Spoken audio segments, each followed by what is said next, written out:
Hello friends, good morning everyone.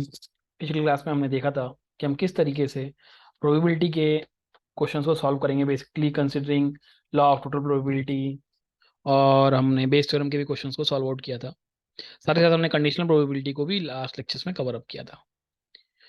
इस syllabus को आज आगे बढ़ाते हुए नेक्स्ट टॉपिक की ओर हम आज बढ़ते हैं। हमारा नेक्स्ट टॉपिक जो है वो है statistics.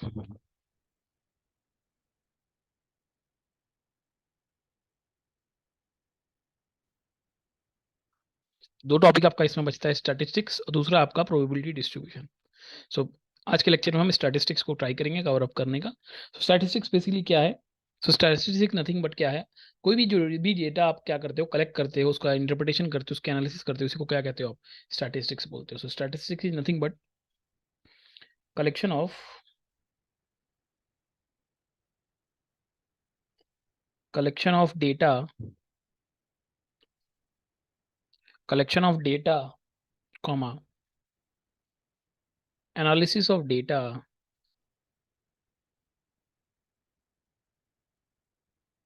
And interpretation of data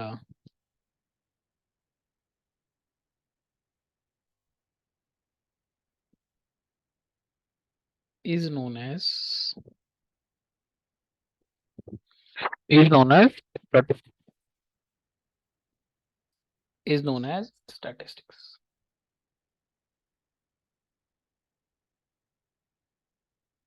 अब जो आपके पास डेटा होगा वो डेटा दो तरीके का हो सकता है, या तो ग्रुप डेटा होगा या तो अनग्रुप डेटा होगा। तो हमारे पास डेटा क्या हो सकते हैं? दो तरीके के हो सकते हैं। सो डेटा हमारे पास क्या है? दो तरीके का हो सकता है। पहला ungroup data,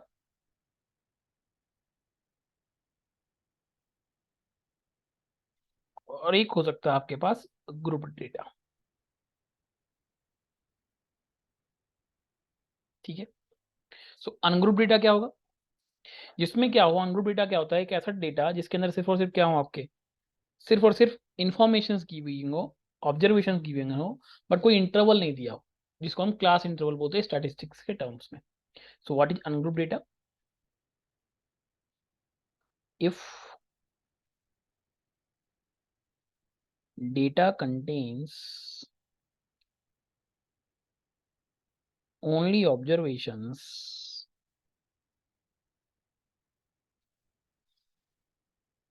without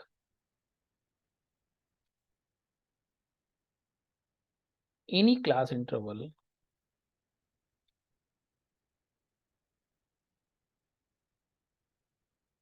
is known as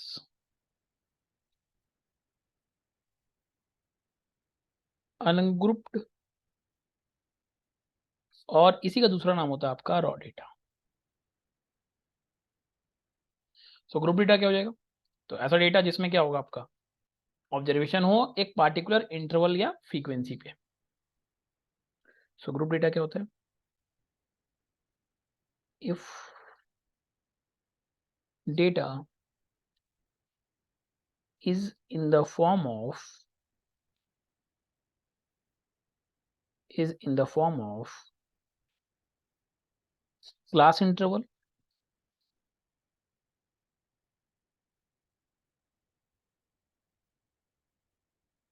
and अब उस क्लास इंटरवल में कितने होंगे तो उसको हम क्या कहते हैं, टर्म दिया हमने frequency, is called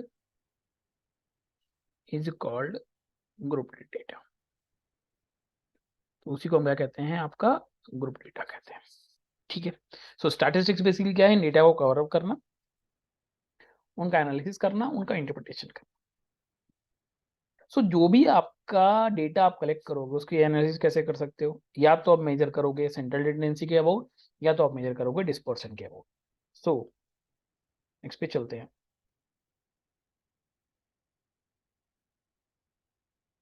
the measures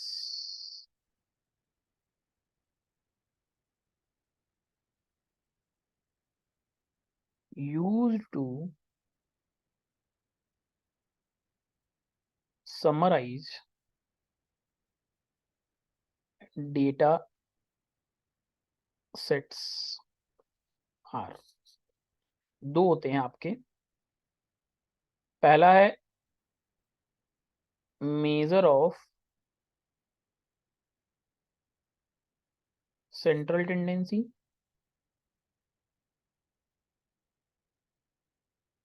और दूसरा है मेजर ऑफ डिस्पर्शन। अभी मेजर ऑफ सेंट्रल टेंडेंसी क्या होती है? तो सेंट्रल टेंडेंसी नाम से पता चल रहा है, बेसिकली क्या करेगा, आपका एवरेज वैल्यू ऑफ डेटा बताएगा। क्या बताएगा? एवरेज वैल्यू ऑफ डेटा बताएगा। तो मैं इसको भी मेंशन करता हूँ। सो सो सो मेजर्स ऑफ सेंट्रल टेंडेंसी क्या है? So the central tendency measures the central tendency measures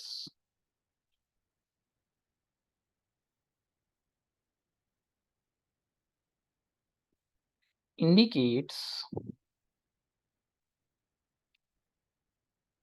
the average value of data, the average value of data। और इसको मेजर करने के लिए हमारे पास तीन मेथड है।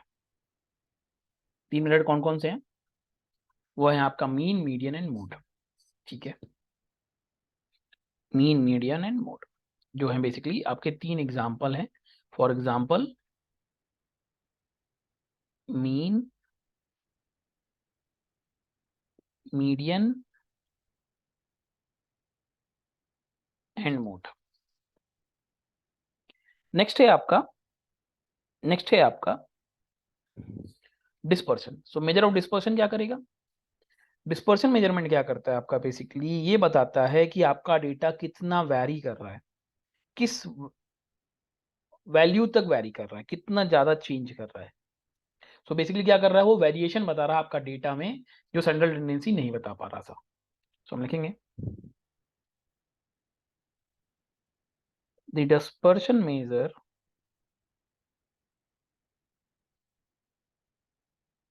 the dispersion measure indicates the extent of variation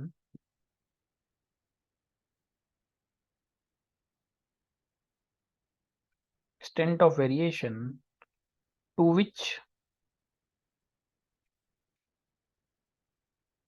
data item differs from the central tendency value,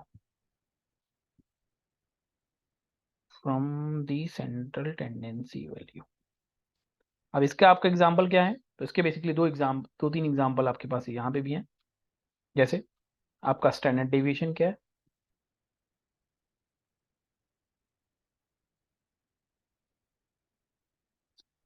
दूसरा, और क्या है आपके पास, वेरिएंस क्या है, और क्या है, कोफिशिएंट ऑफ वेरिएशन क्या है। सो आज के लेक्चर में हम इन्हीं सब चीजों को डिस्कस आउट करेंगे कि आप मीन कैसे निकालोगे, मीडियन कैसे निकालोगे, मोड कैसे निकालोगे, स्टैंडर्ड डेविएशन कैसे निकालोगे, वेरिएंस कैसे निकालोगे, एंड कोफिशिएंट ऑफ वेरिएशन कैसे निकालोगे। इन्हीं चीजों के बारे में हम यहाँ पे डिस्कशन करेंगे।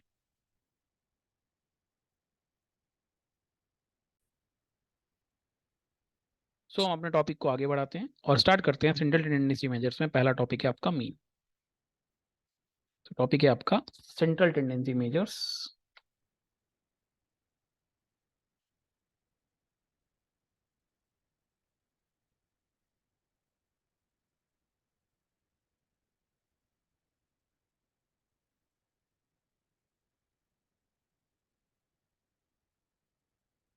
और उसमें पहला टॉपिक है आपका आज का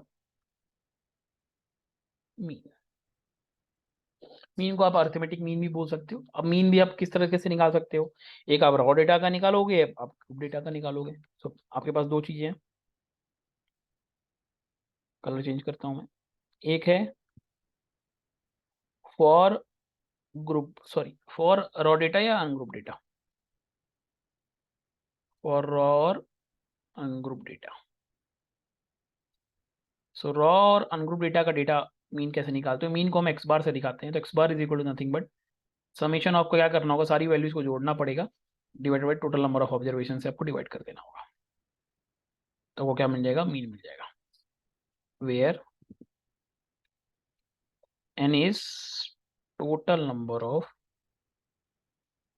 observations। फॉर एग्जाम्पल की अगर मैं बात करूं यहाँ पे, मान लेते हैं आपको मीन निकालना है, find the mean of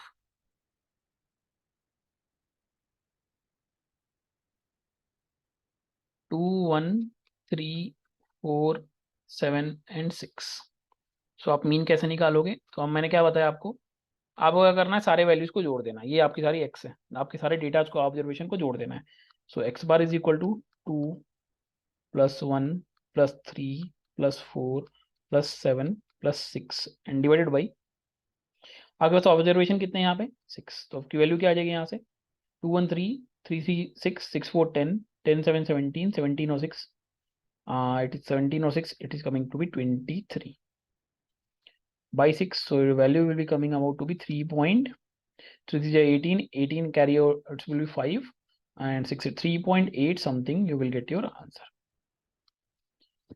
So in this way हम किसी भी रॉ या अनग्रुप डेटा का मीन निकाल सकते हो। बट सपोज करते हैं हमारे पास कैसा डेटा हो, ग्रुप डेटा हो। दूसरा, आपके पास डेटा कैसा है? ग्रुप डेटा है। तो ग्रुप डेटा का आप मीन कैसे निकालोगे? तो ग्रुप डेटा का मीन निकालने के लिए आपको क्या करना पड़ेगा?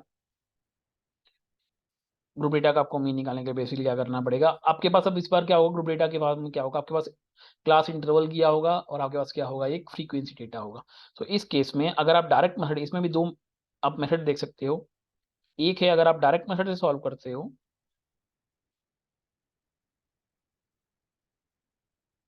सो x bar is equal to summation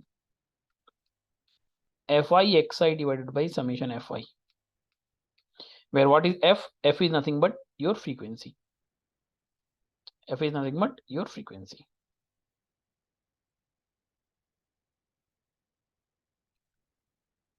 for example की अगर मैं बात करूं, या फिर एक और मेथड पहले देख लेते हैं। दूसरा मेथड आपका होता है, दूसरा मेथड है आपके पास एज्यूम मीन मेथड। दूसरा मेथड है आपके पास एज्यूम मीन मेथड। अब एज्यूम मीन मेथड आप कब यूज करोगे? कि सपोज करो आपके पास जो f और x का मल्टीप्लीकेशन है, एज्यूम मीन मेथड, उसमें अगर आपके पास सपोज करो मल्टीप्लीकेशन इतना ज्यादा बड़ा हो जाए, जैसे सपोज करो आपको आ जाता है 395 × 18, 395 × 18, 403 × 95, तो एक बहुत बड़ी बड़ी वैल्यूज को आपको मल्टीप्लीकेशन करना है। जब बहुत बड़ी बड़ी वैल्यूज को आपको मल्टीप्लीकेशन करना होता है, उस केस में आप क्या करते हो? उस केस में आपको क्या करना पड़ता है, आप एक्स बार दूसरे तरीके से, तो एक्स बार निकलने का फॉर्मूला आपको बन जाता है X bar is equal to, आपको क्या करना पड़ेगा, एक वैल्यू एज्यूम करनी पड़ेगी, दैट इज ए प्लस। अब इसे एज्यूम कैसे करते हैं वो हम आपका जब ये प्रॉब्लम सॉल्व आउट कराऊंगा तो वहां देख लेंगे। ए प्लस, अब आपको क्या करना पड़ेगा, एक वैल्यू आप मानोगे sigma F I D I divided by summation F I. अब यहाँ पे डी आई बेसिकली क्या होता है आपका यहाँ पे? सो यहाँ पे आपका डी आई जो होता है, where d i is nothing but x i minus a. तो इस तरीके से आप क्या कर सकते हो, आप ये निकाल सकते हो कि अगर आपके पास वैल्यूज क्या हो, बहुत बड़ी बड़ी वैल्यूज गिवन हो, तो जहाँ एक्स आई क्या होगा, आपका एक्स आई हो जाएगा, आपको क्या करना है, अपर लिमिट और लोअर लिमिट को जोड़ के डिवाइड से बाई 2 करना, तो आपको एक्स आई मिल जाएगा। तो एक्स आई क्या है, upper limit plus lower limit by 2।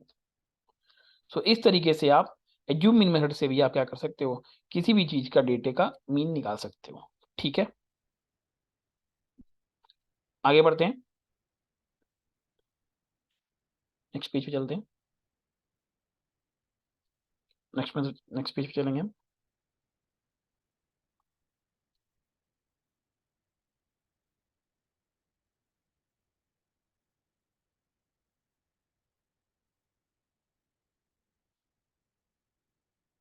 अब सपोज करते हैं कि जो DI आपने वैल्यू निकाली वो भी बहुत बड़ी आ जाए, वो भी बहुत बड़ी आ जाए, तो उस केस में आप क्या यूज करोगे, आप थर्ड इक्वेशन यूज करोगे। मैं कलर क्या यूज कर रहा हूँ, ब्लू यूज कर रहा हूँ, ठीक है।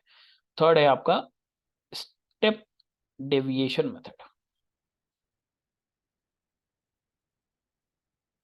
तो आपके ऊपर है कि आप एग्जाम में किसी तरह से भी सॉल्व कर सकते हो, बट मैंने यहाँ पे बेसिक्स के लिए सारी चीजें बता दे रहा हूँ। So x bar is equal to, यहाँ पे फॉर्मूला आपका क्या होता है, यहाँ पे भी आप एक यूम मानोगे, a plus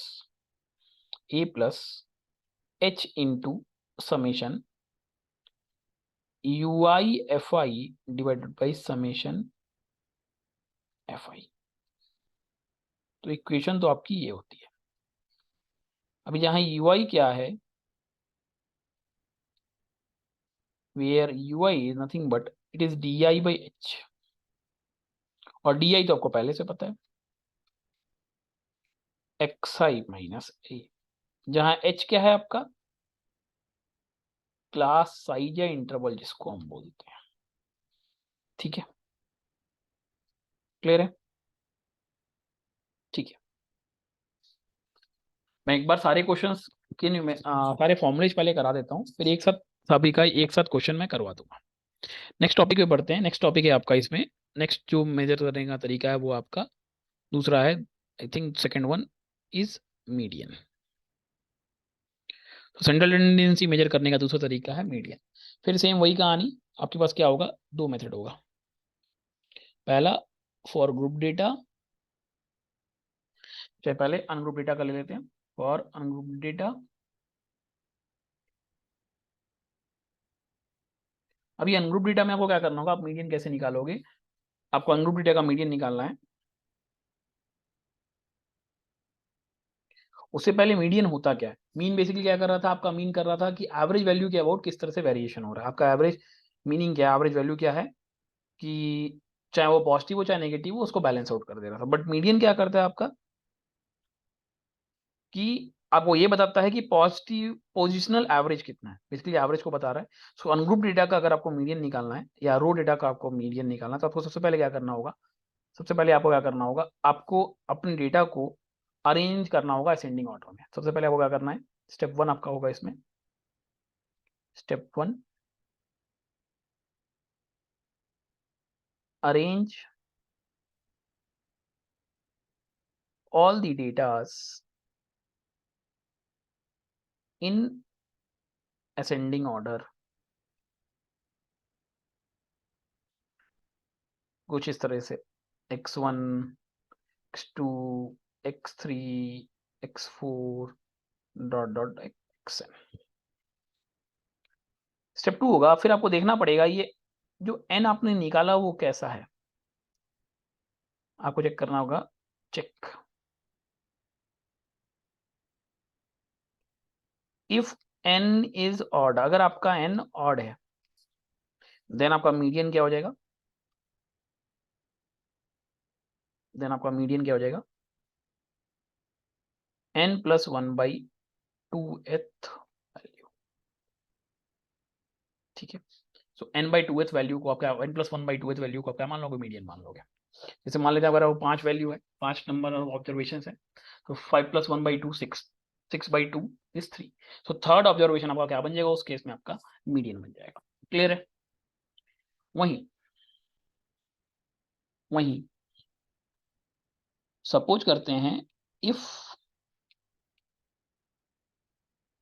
n is even, ऐसे केस में आपका मीडियन क्या होता है, in that case median is nothing but median is equal to n/2th value plus n/2 n/2 plus 1 nth value and whole divided by 2,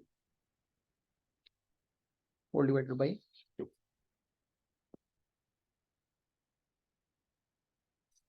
ठीक है, तो इस तरीके से आप मीडियन निकाल सकते हो किसी रॉ डेटा का। वहीं सपोज करते हैं आपके पास कैसा डेटा हो, अगर आपके पास कैसा डेटा आ जाए अगर एक अनग्रुप डेटा की बजाय अब ग्रुप डेटा आ जाए। सो अगर मैं बी बात करूं, अगर हमारे पास डेटा कैसा हो, ग्रुप डेटा हो, so if for a group data,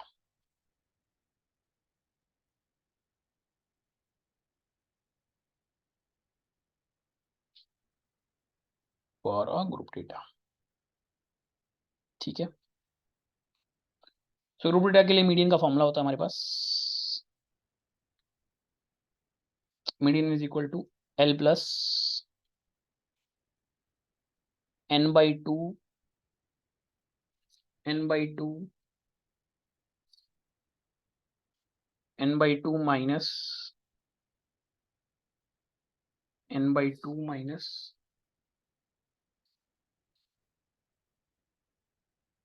m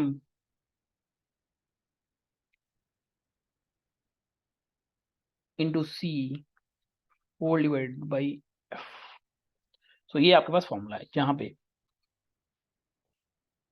L क्या होता है आपका, lower size limit, lower limit है आपका आइडियल क्लास का,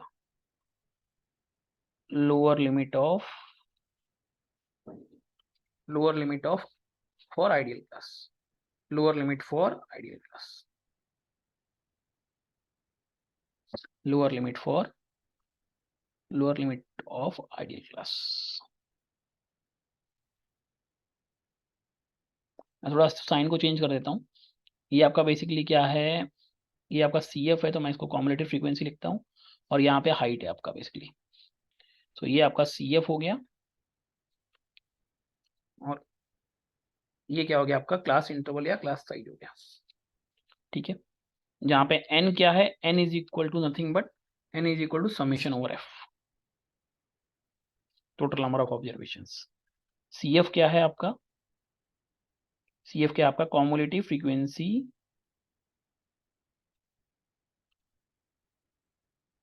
cumulative frequency above the ideal class. Ideal class क्या है आपकी, मीडियन क्लास को बोलते हैं, अबव द मीडियन और आइडियल क्लास, ठीक है। और एक और आपका टर्मिनोलॉजी है यहाँ पे, मैं इसके लिए आपको यहाँ से थोड़ी देर के लिए इसको हटा देता हूँ। और आपके पास फ्रीक्वेंसी है एफ, फ्रीक्वेंसी आपको किसकी लेनी है, फ्रीक्वेंसी आपको लेनी है मीडियन क्लास या आइडियल क्लास की। तो इस तरीके से आप क्या कर सकते हो, किसी भी डेटा का मीडियन भी निकाल सकते हो। क्वेश्चन मैं एक साथ लास्ट में देखूंगा जब तीनों चीजें बता देता हूँ। नेक्स्ट तरीका है आपका रिप्रेजेंट करने का, दैट इज मोड। अब मोड का मतलब क्या होता है, मोड का मतलब आपका होता है कोई ऐसा डेटा जो सबसे ज्यादा बार आ रहा हो। थर्ड वे है आपका रिप्रेजेंट करने का is mode. So mode is what, it is defined as, it is defined as the value of the variable, value of the variable which occurs,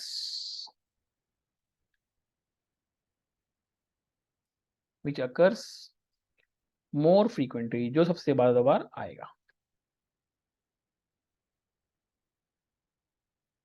which occurs more frequently।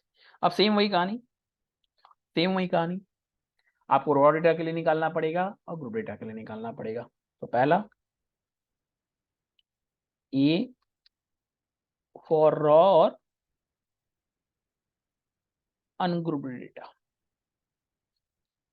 So raw और ungrouped data को कैसे निकालोगे, आपको कुछ नहीं करना है raw और अनग्रुप्ड डेटा के केस में, सेम वही कहानी, आप असेंडिंग या डिसेंडिंग ऑर्डर में अपने डेटा को अरेंज करो।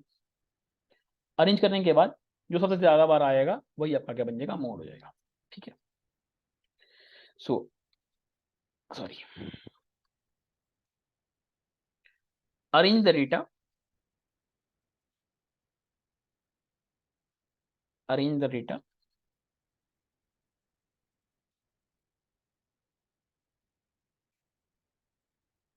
इन असेंडिंग और descending order, in ascending or descending order.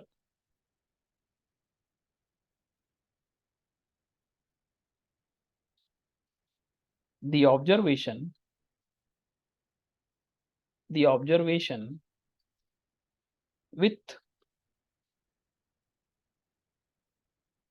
highest frequency is, जो सबसे बड़ा आएगा वही आपका क्या कहलाएगा, मोड हो जाएगा। उसी तरह फॉर ग्रुप डेटा के केस में,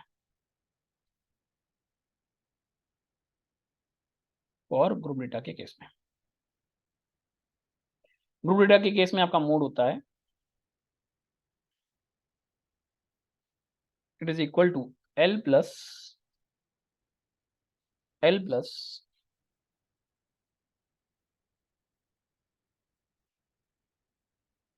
F0 minus F1 whole divided by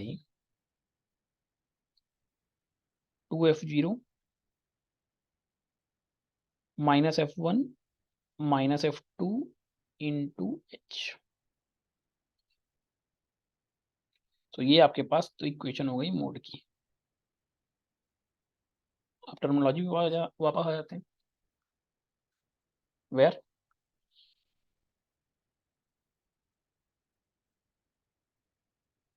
L क्या है, लोअर लिमिट है आपकी किसकी, मॉडल क्लास की, lower limit of model class.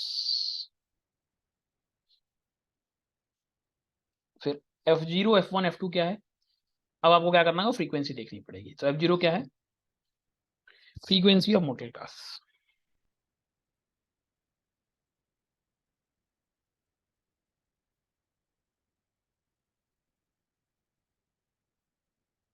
Frequency of model class. F1 क्या है, F1 क्या है आपका, F1 है class preceding the model class. So frequency of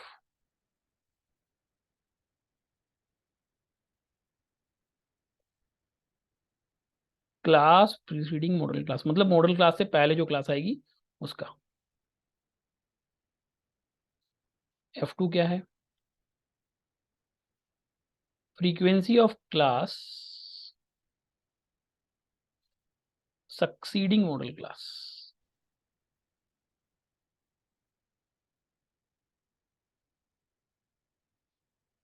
वहीं आपका H क्या है, क्लास इंटरवल या साइज, आप जिसको जो बोलना हो तो बोल सकते हो। सो हमारे पास इस तरीके से देखिए आपका मोड निकालने का इक्वेशन हो गया, दिस इज फॉर मोड। ये आपका मीडियन का इक्वेशन हो गया, बॉक्स में कर देता हूं उसको।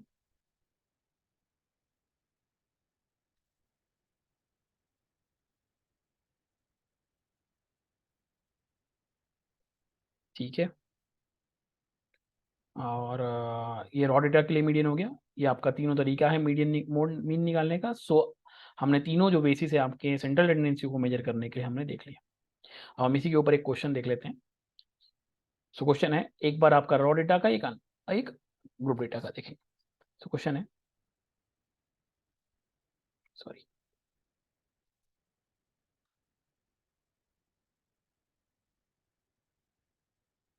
आज की क्लास का first question, find mean median and mode. Question आपको दिया है 2 4 2 3 5 2 6 5 2 एंड 7। सबसे पहले तो हमें क्या करना है, मीन निकालना। मीन निकालने के लिए मैंने आपको क्या सिखाया, आपको ऑब्जर्वेशन जोड़ देना है। तो 2 plus 4 plus 2 plus 3 plus 5 plus 2 plus 6 plus 5 plus 2 plus 7 whole divided by number of observation कितने, 1 2 3 4 5 6 7 8 9 10 10 ऑब्जर्वेशन आते हैं। आप कैलकुलेटर में इसको डालेंगे, 2 2 4 6 6 2 8 8 3 11 11 5 16 16 2 18 18 6 24 24 और 5 29 29 और 2 31 31 और 7 38 48 by 10। So your value is coming out to be 3.8। सो इस तरीके से आपने क्या निकाल लिया, आपने आपने अपना मीडियन निकाल, सॉरी मीन निकाल लिया। अभी दूसरा स्टेप क्या था, अब आपका है मीडियन निकालना है। मीडियन या मोड निकालने के लिए मैंने क्या कहा आपको, डेटा को पहले असेंडिंग या डिसेंडिंग ऑर्डर में अरेंज करना। चलिए अरेंज करते हैं, 2 2 2 2, ठीक है। फिर आपका आया 3, फिर आपका 4, 3 एंड 4, फिर आपका आ रहा है 5 दो बार, फिर 6 एक बार, फिर 7 एक बार। तो हमारे पास ऑब्जर्वेशन कितने हैं, 10। अब हमारा ऑब्जर्वेशन कैसा है, हमारा ऑब्जर्वेशन है आपका इवन नंबर। सो इवन के लिए आपको क्या करना था, दो मिड ऑब्जर्वेशन। तो हमें क्या करना है, एक बार n/2 लिखना है, n/2th और n/2+1th। चलिए, तो n/2th ऑब्जर्वेशन कितना हो जाएगा आपका, 10/2, दैट इज फिफ्थ ऑब्जर्वेशन। तो फिफ्थ ऑब्जर्वेशन आपका ये हो गया। अच्छा, और फिफ्थ 10/2+1th ऑब्जर्वेशन क्या हो जाएगा आपका, सिक्स ऑब्जर्वेशन, दैट इज 4। तो आपका मीडियन क्या हो जाएगा, मैंने क्या बताया, इन दोनों का average. 3+4/2 that is equal to 7/2। So median is 3.5। तो इस तरीके से आप मीडियन निकाल सकते हो किसी भी रॉ डेटा का। अब हमें क्या करना है, मोड निकालना है। तो मोड निकालने के लिए मैंने क्या बताया था, मोड निकालने के लिए आपको डेटा क्या करना होगा, असेंडिंग ऑर्डर में अरेंज करना है। ठीक है, चलिए अब अरेंज करेंगे वापस, मैंने ऐसे अरेंज कर ही दिया यहाँ पे। तो सीधा आपका मोड निकालना। तो मोड निकालने में आपको क्या दिया है यहाँ पे देखिए, तो 2 2 2 चार बार आ रहा है, 3 एक बार, 4 भी एक बार, 5 दो बार, 6 एक बार, 7 एक बार। सबसे ज्यादा बार आने वाला ऑब्जर्वेशन क्या है, 2। मैं यहाँ पे वापस अगर 2 2 2 2 3 4 5 5 6 एंड 7, सबसे ज्यादा बार आपका क्या आ रहा है, ये 4 टाइम आ रहा है। इसलिए आपका मोड क्या हो जाएगा यहाँ पे, आपका मोड हो जाएगा 2। Is your answer. तो इस तरीके से आप अनग्रुप्ड या रॉ डेटा का आप मोड निकाल सकते हो। क्लियर है। चलिए, अब आपके पास एक और क्वेश्चन देखते हैं जिसमें आपको ग्रुप डेटा दिया है। क्वेश्चन नंबर 2, आपको मीन मीडियन मोड निकालना है। Find mean median and mode.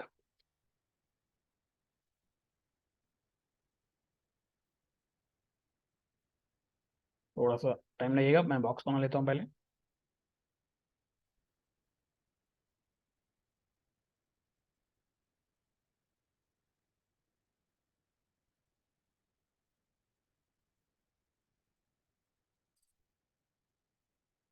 तो 0 to 10 आएगा, पहले आपकी वैल्यू है 0 to 10, फिर 10 से 20,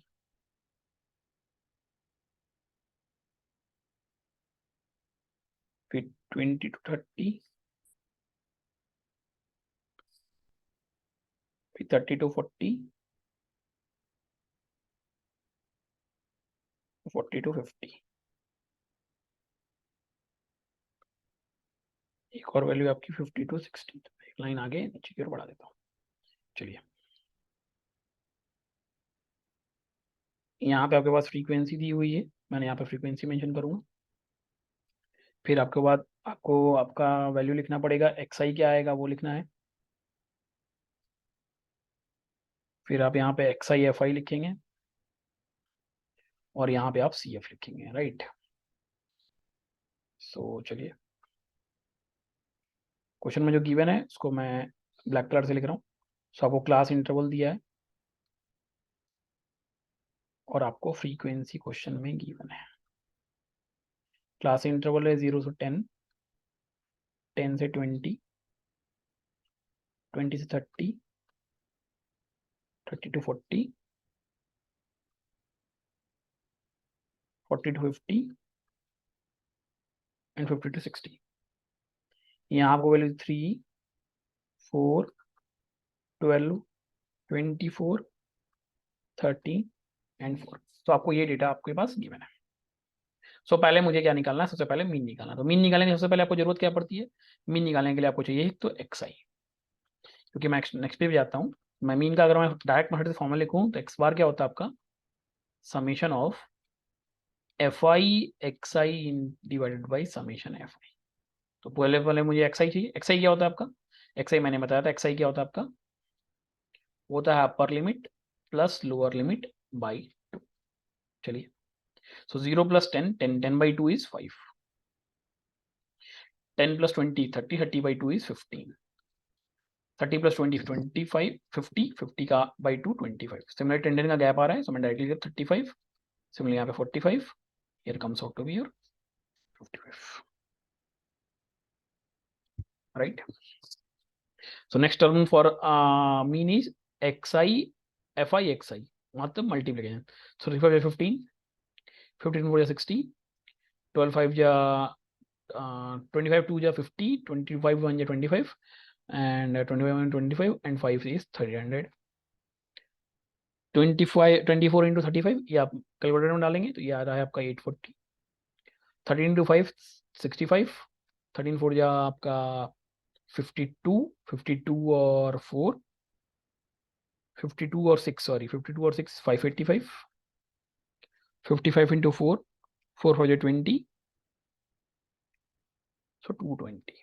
सो आपको क्या चाहिए, समेशन एफ आई चाहिए, summation x I F I चाहिए। चलिए आप समेशन एफ आई निकाल दीजिए यहाँ से, आपको चाहिए अब समेशन एफ आई। तो समेशन एफ आई आपका क्या हो जाएगा, आपको सम करना है। तो अगर आप इसको सम करोगे 3 + 4 + 12, सो समेशन एफ आई आपका हो जाएगा 3 + 4 + 12 + 24, सो 3 + 4 + 12 + 24।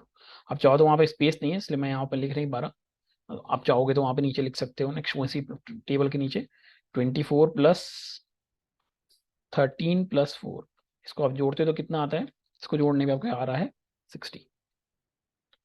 Summation of f i x i ऐसे आप निकाल सकते हो, सबको आपको जोड़ना पड़ेगा। तो उसको जब आप जोड़ोगे कैलकुलेटर में रख के तो आपको वैल्यू मिलती है यहाँ से, मैं डायरेक्टली लिख रहा हूँ, आपको वैल्यू मिल रही है 2020। सो आपका यहाँ से summation f i x i क्या हो गया, 2020/60, so your value comes out to be 33.67 answer. So इस तरीके से आप क्या कर सकते हो, किसी भी ग्रुप डेटा या अनग्रुप डेटा का मीन निकाल सकते हो। ठीक है, चलिए अब हमें क्या करना है, मोड से पहले मीडियन निकालना है। चलिए मैं नेक्स्ट पेज ऐड करता हूँ। आपको क्या निकालना है, दूसरा आपका ऑप्शन था, दूसरा आपको निकालना है मीडियन। सो मीडियन का आपको फॉर्मूला मैंने बताया था, मीडियन इज इक्वल टू क्या होता है, L + n/2 - CF by F into H। तो सबसे पहले आपको क्या करना है, n आपको पता है, तो n कितना आ रहा था आपका, समेशन एफ आई के बराबर था, n is equal to summation F I and summation F I बस 60। So n is equal to 60/2, that is equal to 30, right, right, ठीक है। सो सो सो नाउ आपको क्या करना पड़ेगा, आपको क्या करना पड़ेगा, अगर आपको याद हो सी एफ कैसे निकालते हैं, तो सी एफ हम यहाँ पे देखते हैं, सी एफ कैसे निकालते थे।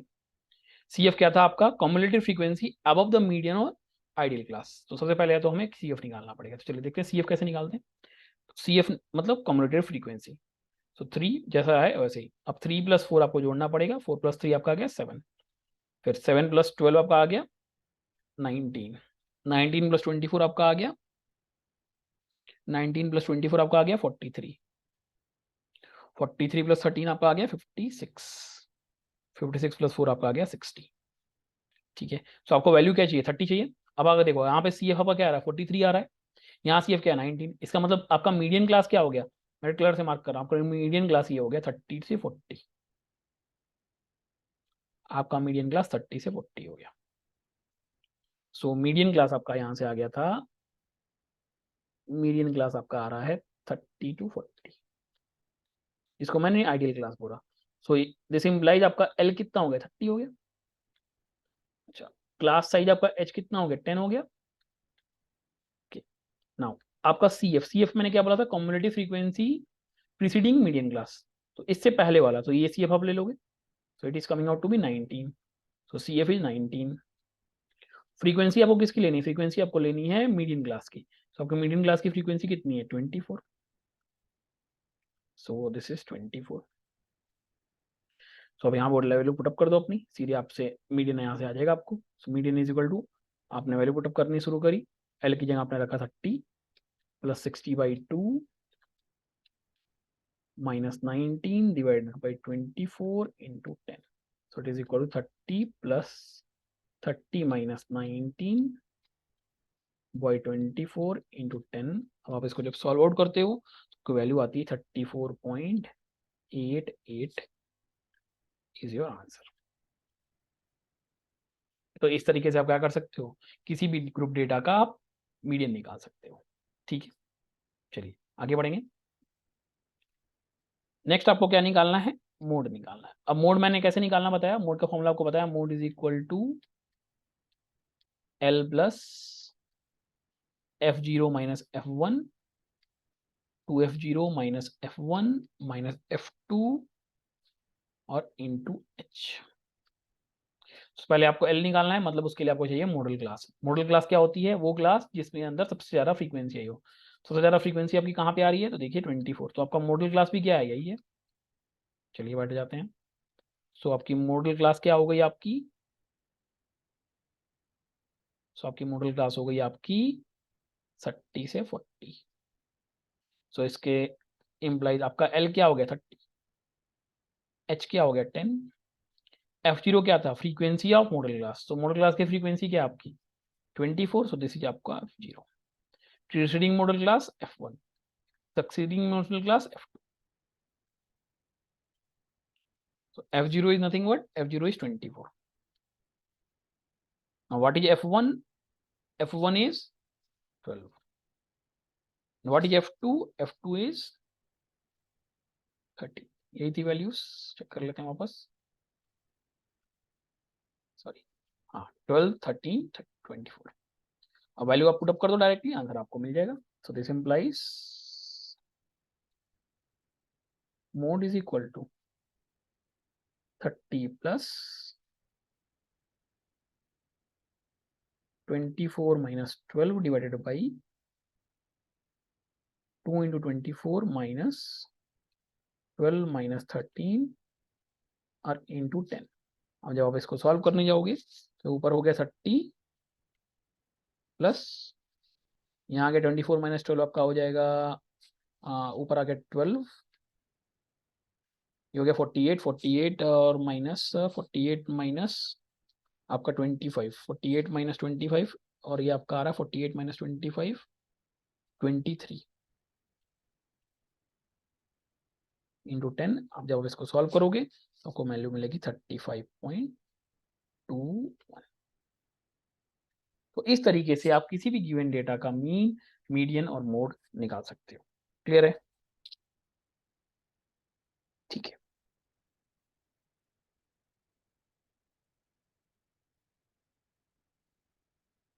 अब कुछ प्रॉपर्टीज की बात कर लेते हैं हम। कि अगर सपोज करो आपको मीन मीडियन पता है तो आपको मोड निकालने की जरूरत नहीं है, हम डायरेक्टली भी मोड लिख सकते थे।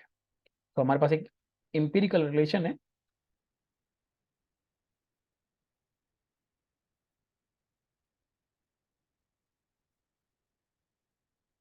क्या कहता है वो एम्पिरिकल रिलेशन आपको, एम्पिरिकल रिलेशन आपको कहता है मोड इज इक्वल टू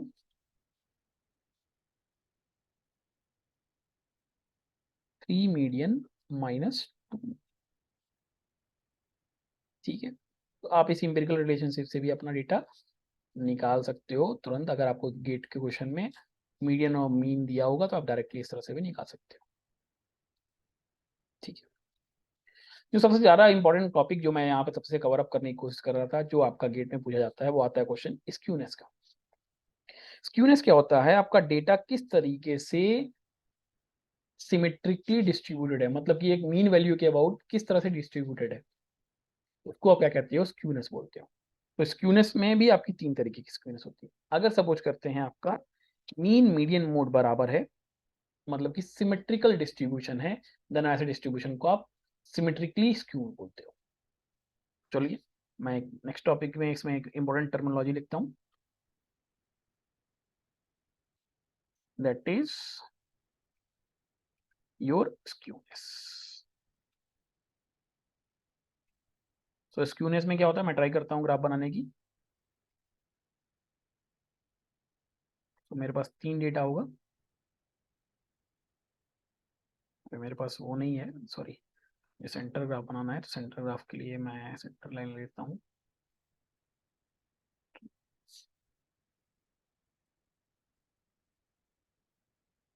चलिए ऐसे ऐसे डॉट डॉट करके बना देते हैं।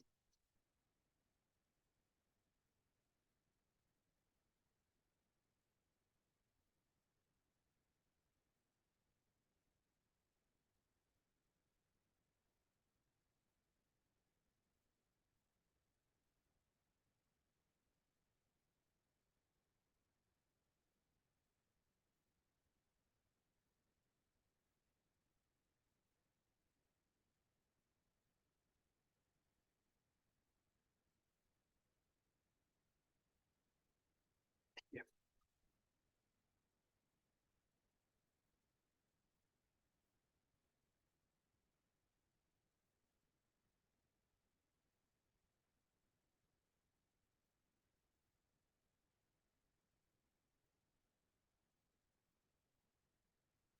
चलिए ग्राफ ट्राई करते हैं बनाने की। सो सपोज करते हैं आपका डेटा कुछ ऐसा है।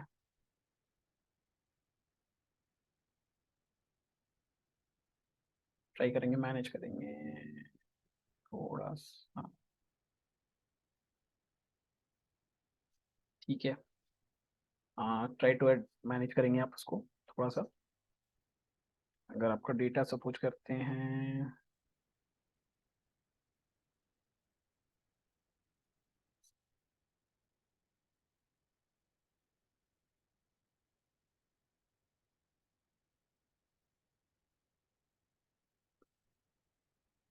ये कैसा डेटा है आपका, एक सिमेट्रिक डेटा है। ये आपका पॉजिटिवली स्क्यूड डेटा है।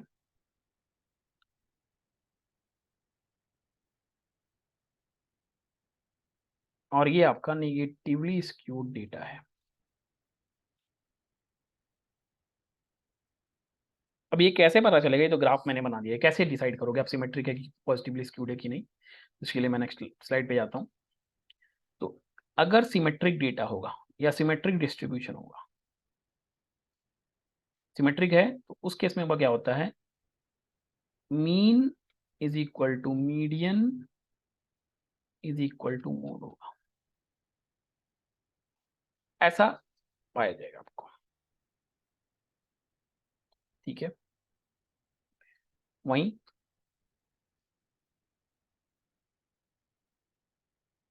वहीं अगर आपका पॉजिटिवली स्क्यूड डेटा होगा,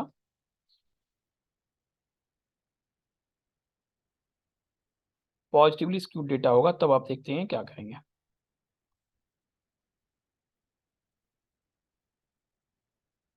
अगर आपके पास पॉजिटिवली स्क्यूड डेटा होगा तब,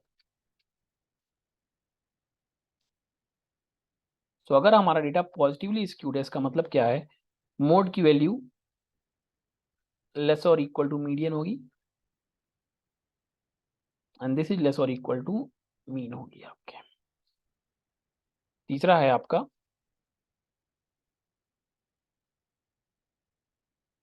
निगेटिवली स्क्यूड।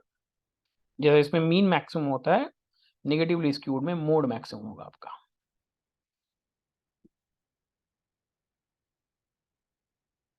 क्या हो जाएगा इसके लिए रिलेशन, कलर चेंज करेंगे हम। तो मैं लिखूंगा मीन लेस और इक्वल टू मीडियन लेस और इक्वल टू मोड। तो इस तरीके से आप स्क्यूनेस बता सकते हो कि वो कैसा होगा, पॉजिटिवली स्क्यूड होगा या नेगेटिवली स्क्यूड होगा। ठीक है। ओके। सो इसको आप बॉक्स में जाओ तो बंद कर सकते हो।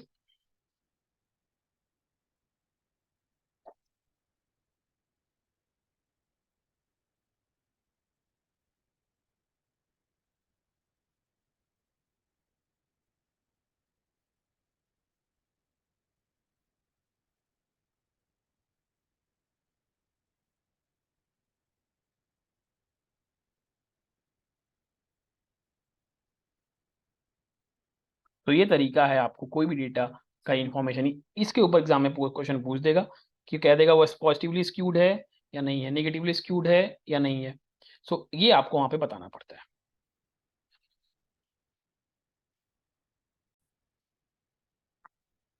सो इससे आपको क्या पता चला, कि स्क्यूनेस क्या हो सकती है। जैसे आपने देखा किस तरीके से क्या कर सकते हो, मीन मीडियन मोड की मदद से आप ये बता सकते हो आपका डेटा सिमेट्रिक होगा, पॉजिटिवली स्क्यूड होगा या नेगेटिवली स्क्यूड होगा। एक और चीज, अगर आप स्क्यूनेस की बात करो तो स्क्यूनेस क्या हो सकती है, पॉजिटिव भी हो सकती है, सॉरी, स्क्यूनेस आपकी कैसी हो सकती है, पॉजिटिव भी हो सकती है, नेगेटिव भी हो सकती है। जीरो मतलब नॉर्मली स्क्यूड है, मतलब सिमेट्रिकल डिस्ट्रीब्यूशन है। सो इस तरीके से आप क्या कर सकते हो, या अनडिफाइंड भी हो सकती है। तो इस तरीके से आप स्क्यूनेस को बात कर सकते हो। ठीक है। सो स्क्यूनेस बेसिकली क्या है, समझ में आया। स्क्यूनेस बेसिकली आपको क्या बता रहा है, स्क्यूनेस बेसिकली हमें ये बता रहा है कि किस तरीके से कोई डेटा जो आपका फ्रीक्वेंसी डिस्ट्रीब्यूशन है वो किस तरह से डिस्ट्रीब्यूट किया हुआ है। डिस्ट्रीब्यूशन मतलब इस चीज के किसी मीन एक्सिस के अबाउट किस तरह से डिस्ट्रीब्यूशन किया हुआ है। अगर डिस्ट्रीब्यूशन में मीन मीडियन मोड बराबर है तो उसको सिमेट्रिक डिस्ट्रीब्यूशन या नॉर्मल डिस्ट्रीब्यूशन बोलेंगे। अगर आपका मीन से ज्यादा है, मोड मिनिमम है, तो उसको पॉजिटिवली स्क्यूड, मीन कम मोड मैक्सिमम है आपका, देन उसको निगेटिवली स्क्यूड बोलेंगे। मैं इस डायग्राम को थोड़ा सा दोबारा सही कर देता हूँ, थोड़ा सा वो अलग सा लग रहा है।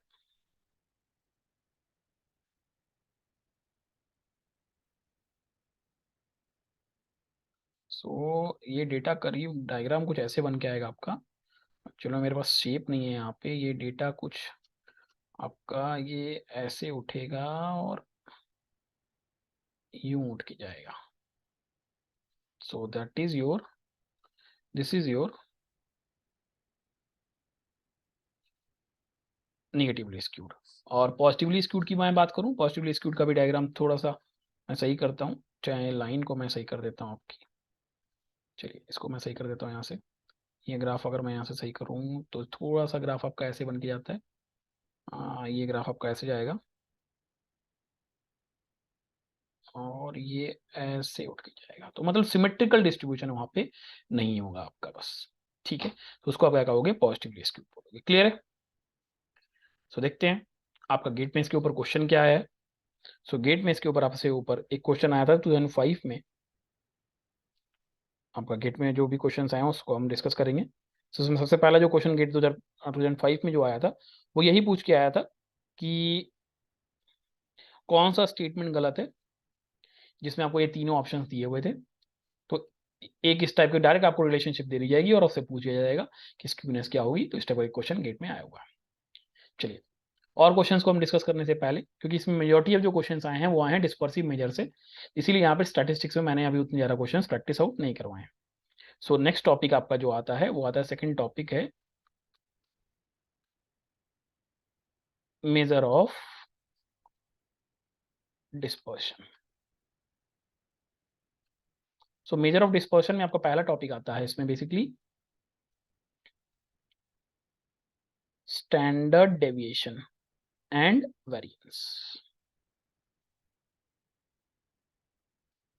स्टैंडर्ड डेविएशन और वेरिएंस।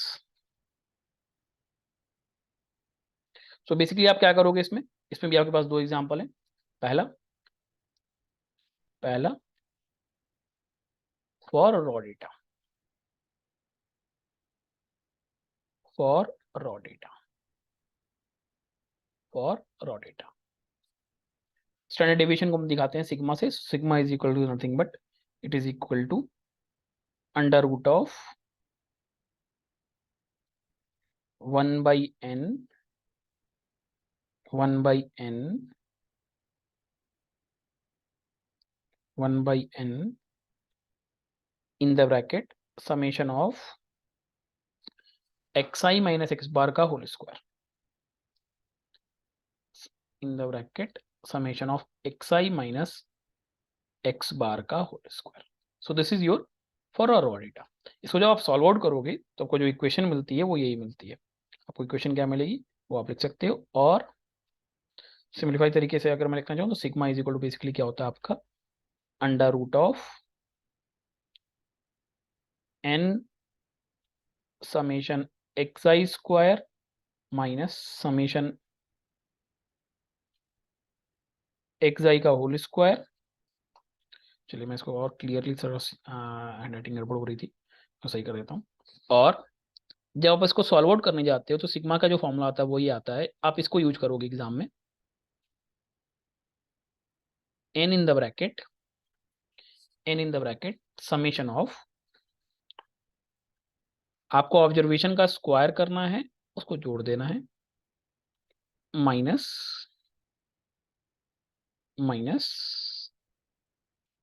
आपको क्या करना है, समेशन xi करना है और उसका स्क्वायर करके आपको पूरा डिवाइडेड बाई n स्क्वायर कर देना है।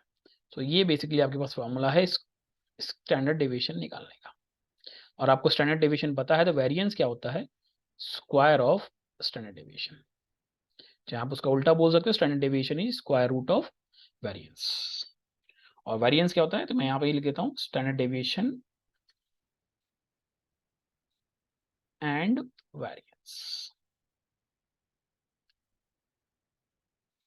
Where variance is nothing but, इसको हटा देता हूँ मैं नीचे से, वेयर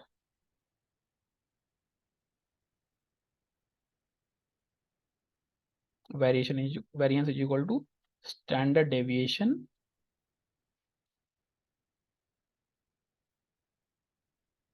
का स्क्वायर। क्लियर है? तो ये तो बात हो गई रॉ डेटा या अनग्रुप डेटा की। वहीं सपोज करते हैं अगर आपके पास कैसा डेटा हो, अगर आपके पास डेटा हो ग्रुप डेटा का, तो उसका भी इक्वेशन पहले लिख लेते हैं। So for a group data,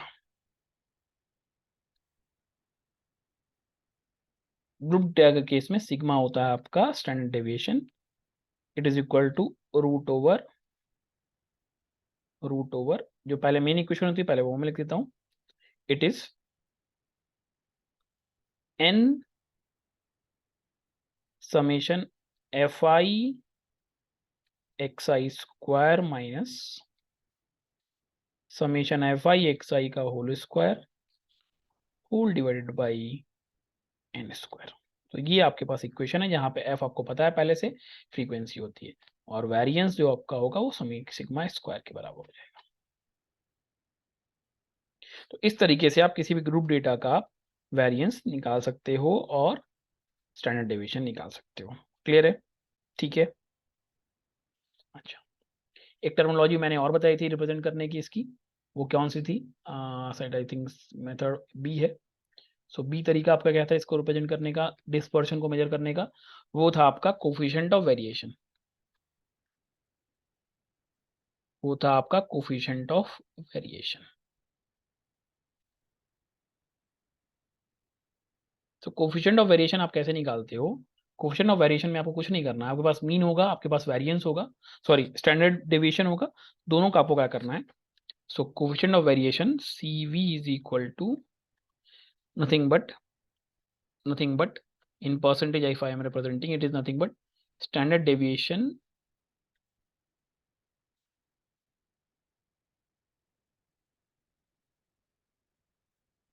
whole divided by mean into 100. So this is the equation for coefficient of variation. So basically अगर सपोज करते हैं, मैंने कहा कि अगर सपोज करते हैं आपका कोफिशिएंट ऑफ वेरिएशन बहुत ज्यादा आ रहा है, इसका मतलब क्या है, आपका डेटा का वेरिएशन ज्यादा है। क्लियर है? चलिए अब इसी के ऊपर कुछ क्वेश्चंस देख लेते हैं जो गेट में आए हुए हैं रिसेंट ईयर्स में। ज़्यादा क्वेश्चंस स्टैटिस्टिक्स पे नहीं आते क्योंकि बहुत ज़्यादा कैलकुलेटिव होता है, तो basically directly formula based question आएगा जो इसमें सब कुछ अगर आपको शॉर्टकट्स पता हो, फॉर्मुलेज पता हो तो आप सॉल्व आउट कर सकते हो, बट उससे पहले जनरल क्वेश्चन देख लेते हैं जिससे आपको इजीली क्लियर हो जाएगा।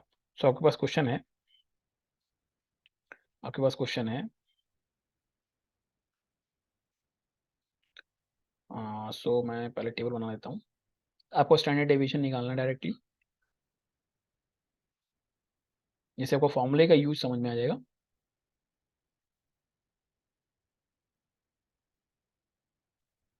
ठीक है, सो आपको हाइट दे रखी है किसी क्लास के बच्चों की, आपको उसकी फ्रीक्वेंसी दे रखी है क्वेश्चन में।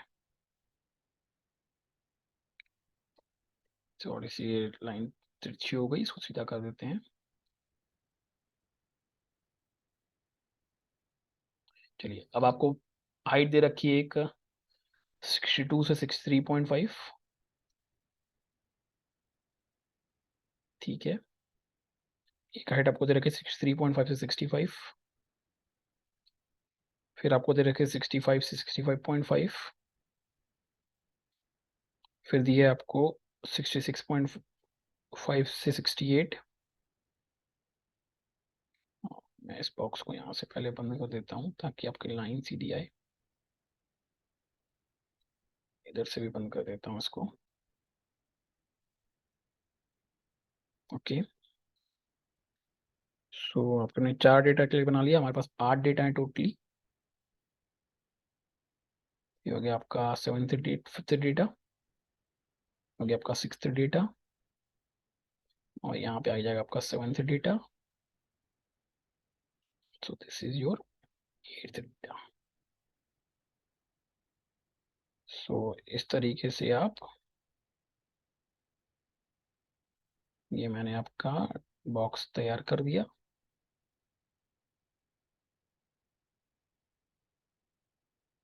ठीक है, सो आपको निकालना है फाइंड, सॉरी, फाइंड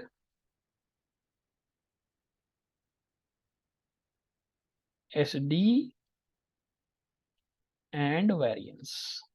यहाँ आपको हाइट दी हुई है और यहाँ आपको फ्रीक्वेंसी दी हुई है। डेटा दिया आपको 62 से 63.5, इसकी फ्रीक्वेंसी आपको दी थी 12। 63.5 से 65, इसकी डेट बट फ्रीक्वेंसी दी है 20। 65 से 66.5, इसकी फ्रीक्वेंसी दी आपको 28। 66.5 से 68 आपको दिया है, फ्रीक्वेंसी दी आपको 18। 68 से 69.5 अभी आपको फ्रीक्वेंसी दी है 19। 69.5 से आपको 71 दिया है, तो इसकी फ्रीक्वेंसी दी है 20।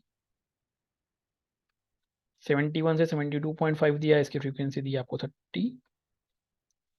और 72.5 से आपको दिया है 74 तक, इसकी फ्रीक्वेंसी इन्होंने दी है आपको 3।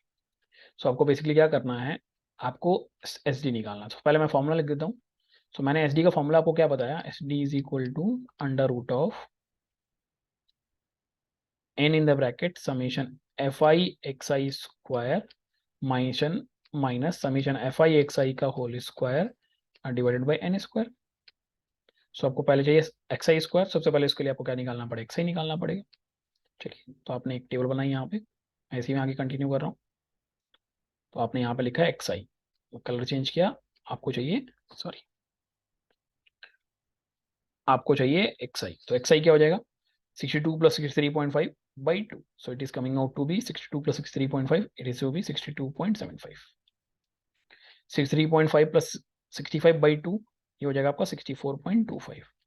सिमिलरली आप कैलकुलेटर से सॉल्व कर सकते हो, 65.75, 67.25, 68.75, 70.25,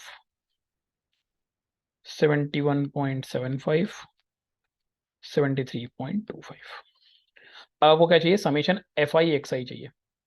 एक्स आई का होल स्क्वायर कर देंगे, एक बार एक्स आई स्क्वायर भी चाहिए। ठीक है, चलिए अब आपको क्या चाहिए, आप क्या करोगे, यहाँ पे एफ आई इंटू एक्स आई निकालोगे। कैलकुलेटर ले लो आप सब लोग, फटाफट, और सॉल्व करते जाएंगे, वैल्यू निकालते जाएंगे। सो कैलकुलेटर में हमने वैल्यू डालनी शुरू करी। 62.75 इंटू 12, सो वैल्यू हो गई आपकी, आ रही है, सॉरी पॉइंटर चेंज किया मैंने, वैल्यू आ रही है आपकी यहाँ पे 62.75 इंटू 12, ये आ रही है आपकी 753। इसको आप पुट अप करोगे 64.25 इंटू 20, तो यार आपका 1285। इसको पुट अप करोगे तो आपका आ रहा है 1841। आपको इसको पुट अप करते जाना है, आप एक बार क्रॉस चेक कर लो कि जो मैं वैल्यू निकलना हूँ वो सही निकल रही है कि नहीं, क्योंकि मैंने कैलकुलेटर से जस्ट सॉल्व आउट करते जा रहा हूँ, मैं लिखते जा रहा हूँ इसको। अगर कोई मिस्टेक होगी तो आप उसको करेक्ट डाउन कर सकते हो वहाँ पे। गेट 2152.50 एंड नेक्स्ट वैल्यू है 219.75। नेक्स्ट वैल्यू आपको क्या निकालनी है, वो निकालनी है एफ आई एक्स आई का स्क्वायर। अब आप एक्स आई का स्क्वायर करते जाओ, एफ आई से मल्टीप्लाई करते जाओ। सो आपको वैल्यू यहाँ पे आ रही है 47250.75, यहाँ आ रही है आपकी 82561.75, 25, इसी में आप क्या करो, एक्स आई से बस मल्टीप्लाई करते जाओ। सो 121045.75, 81406.125, 89806.125, ये आ रहा है आपका 89804.6875,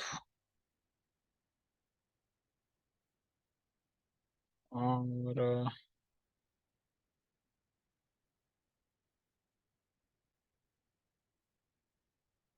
फिर आ रहा है आपका 98701.25। तो इस तरीके से आपको क्या करना होगा, सॉल्व करके एक बार आप मल्टीप्लिकेशन करके क्रॉस चेक करते चलो। 753 into 62.75, 47250.75, 64.25 into 1285, 8256 1.25, 1841 into 65.75, 121045.75, 1210.5 into 68.75, eight sorry sorry sorry sorry, ये है आपका 67.25। सो 81406, 1306.25 into 68.75, so 89, this is 89804। Sorry, ये यहाँ पे आपका ये वैल्यू मैंने डुप्लीकेट कर दी है, मैं इसको इरेज कर देता हूँ। इरेज छोटा किया मैंने, और ये वैल्यू आपकी जो मैंने लिखी नीचे वाली वो इसकी वैल्यू है। सो मैंने वैल्यू यहाँ पे लिखी 89804.6875। अच्छा, चलिए इनको भी इरेज कर देता हूँ फिर। सॉरी, छोटा कर लेता हूँ साइज को इरेजर की। सो एक वैल्यू इसको हटाया आपने यहाँ से, और ये भी हटा दिया आपने यहाँ से। ठीक है, आप क्या करोगे, इनको भी मल्टीप्लाई कर लो यहाँ पे। सो आपका है 70.25 और इंटू 140.00। सो यार आपका 98701.25। फिर आपका इसको मल्टीप्लाई किया तो आपका वैल्यू आ रहा है 1544441.875, और एक और वैल्यू आ रही है आपकी यहाँ से मल्टीप्लाई करें 16096.6875। फिर आप क्या करोगे, अब एक बार इसको आप जोड़ लो पूरे को, समेशन एफ आई यहाँ से निकाल लो आप यहाँ से। समेशन एफ आई आपका यहाँ से आ जाएगा, ये समेशन, इसको मैं हटा देता हूँ थोड़ी देर के लिए। समेशन एफ आई एक्स आई आ जाएगा, और ये हो जाएगा summation F i x i square हो जाएगा। आप वैल्यू पुटअप करोगे, यहाँ पे आपको आंसर मिल जाएगा। यहाँ पे एन की वैल्यू क्या है, समेशन एफ आई के बराबर है। ठीक है, वेरिएंस क्या हो जाएगा आपका, वेरिएंस आपका हो जाएगा यहाँ से एस डी का स्क्वायर। सो आपका आंसर जो आ रहा है, मैं यहाँ लिख देता हूँ directly, sigma is equal to आपका जो आंसर आ रहा है वो आ रहा है 3.03, एंड वेरिएंस आ रहा है आपका 9.170। सो इस तरीके से आप क्या कर सकते हो, आप इस तरीके से अपना वैल्यू निकाल सकते हो। ठीक है, ओके, चलिए अब देखते हैं जो गेट में कुछ प्रॉब्लम्स आए हुए हैं रिसेंट ईयर्स में, उनको सॉल्व आउट करते हैं। So problems in GATE which has been asked. एक गेट 2007 में 2 मार्क्स का क्वेश्चन आया था। पहला क्वेश्चन है गेट का, क्वेश्चन था if the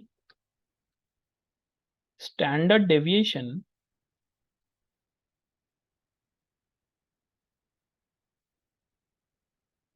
of the spot speed of vehicles of the spot speed of vehicles in a highway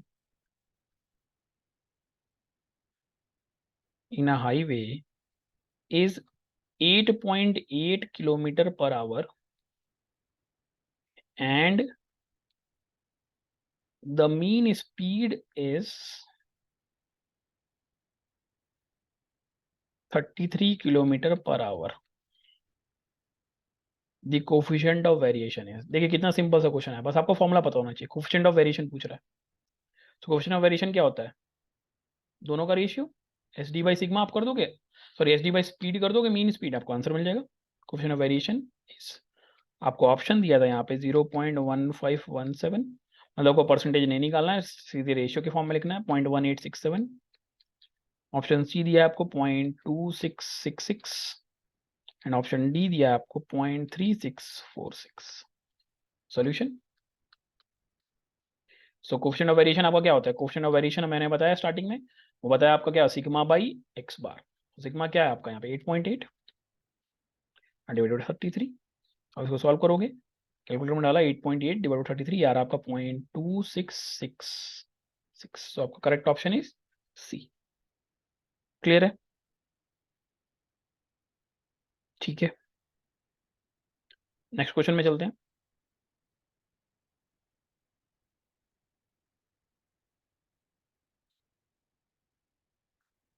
तो क्वेश्चन आपको दिया है, ये सिविल के 2016 सिविल इंजीनियरिंग के 2016 में आया था, सेट 2 में 1 मार्क्स का क्वेश्चन है the spot speed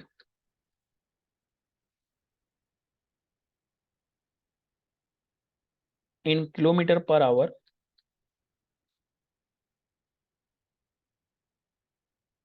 expressed, sorry, observed, not expressed, it is observed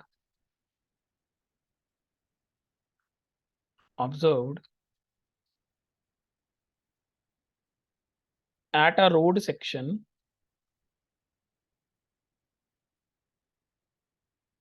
is 66, 62, 45, 79, 32, 51, 56, 60, 53 and 49। ठीक है, वो कहता है द मीडियन स्पीड इज, तो डेटा कैसा है आपका, सॉरी आपके पास डेटा कैसा है, आपका डेटा है इस बार रॉ डेटा। रॉ डेटा का मीन कैसे निकालते हैं, पहले आपको डेटा को किस में अरेंज करना पड़ेगा, असेंडिंग ऑर्डर में। चलो अरेंज कर लो, सबसे छोटा वैल्यू क्या है आपका 32, 32 के बाद आपका वैल्यू की नेक्स्ट वैल्यू क्या है, नेक्स्ट वैल्यू आपकी क्या है 39,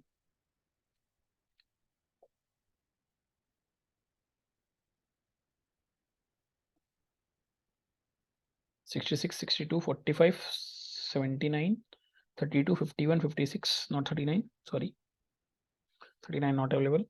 नेक्स्ट वैल्यू है आपकी, टोटल देख लेते कितने काउंट, 1 2 3 4 5 6 7 8 9 10 ऑब्जर्वेशन है। ठीक है, तो पहला 32, दूसरा आपके पास है, दूसरा डेटा जो आपको दिया हुआ है छोटा वो है 45,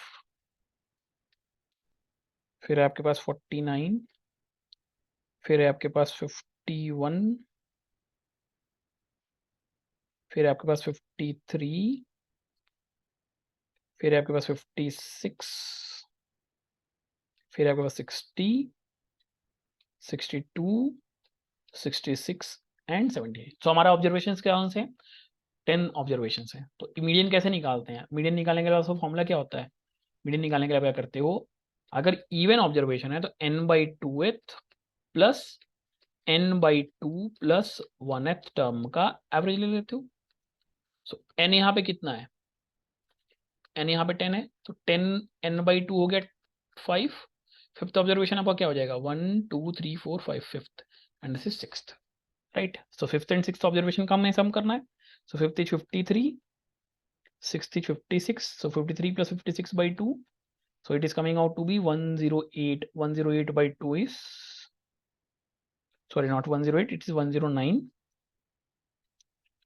109/2, so it is coming out to be 109, 54.5 kilometre per hour is your answer.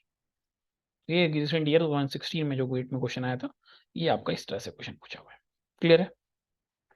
ठीक है, चलिए एक और क्वेश्चन देख लेते हैं। तो मैं स्टैटिस्टिक्स पे ज़्यादा क्वेश्चंस नहीं आते हैं, अभी रिसेंट ईयर में कुछ क्वेश्चंस आने शुरू हुए हैं, तो इसलिए, और लास्ट 3 से 4 सालों के क्वेश्चंस जैसे मैंने मैट्रिक्स में लास्ट में करवाए थे, वैसे ही मैं मिक्सड अप क्वेश्चंस एक साथ लेके आऊँगा। तो ये आज के लिए लास्ट क्वेश्चन है जो सिविल 2016 में ही आया था, 2 मार्क्स का क्वेश्चन है ये भी। सो सॉरी, इफ क्वेश्चन है if fx and gx, if fx and gx